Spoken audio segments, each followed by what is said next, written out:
الرحمن الرحيم. هنعمل مع بعض النهارده وصفة الفاصوليا الخضراء من غير لحمة ولا اي حاجة، وهنقول على طول بسم الله في الوصفة. عندي هنا معلقة زيت على سمنة وفيهم فصين مستكة.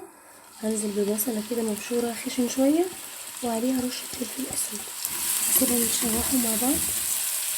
البصلة خدت عندي لون، هنزل كده بالفاصوليا الخضراء مغسولة كويس طبعا، هشوحها مع بعض في البصلة شوية. في ناس بتسبك القوطة الاول علشان كده بتبقى ريحة الفاصوليا مش مستحبة قوي لبعض الناس خصوصا الاطفال. الطريقة دي هيخلوها ياكلوها بيها للناس اللي مش بتاكلها. هنزل بقى بالمنكهات بابريكا وحبهان بودرة وثوم بودرة وكزبرة ناشفة وفلفل اسود، وطبعا الملح حسب الرغبة، ونص معلقة سكر علشان خاطر لما احط الطماطم تعادل الحموضة بتاعتها. هنزل بقى بالطماطم سواء صلصة او مضروبة في الخلاط عصير. انا كانت عندي صلصة طماطم مصلصلاها قبل كده،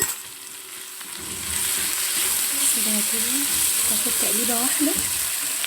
ابتدي انزل بقى بالشوربة. كانت عندي شوربة فراخ او شوربة لحمة، لو مش متاحة ممكن مية من الحنفية بس تكون سخنة وعليها مرقة فورية. هسيبهم بقى اهدي عليها النار لمدة تلت ساعة نص ساعة حسب ما تستوي معاكي، وكده تبقى جهزت معاكي. بعد ما استوت عايزه اقول لكم بجد طعمها وريحتها تحفه.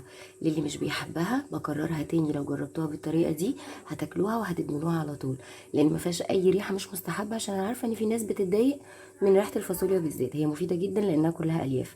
اتمنى ان انتوا تجربوها، ويا ريت تسيبوا لي كومنت رايكم فيها ايه، وما تنسوش تفعلوا الجرس عشان يوصلكم كل جديد. ولو عجبك الفيديو لايك وسبسكرايب وشير، وان شاء الله هنوصلكم وصفات تانيه جديده.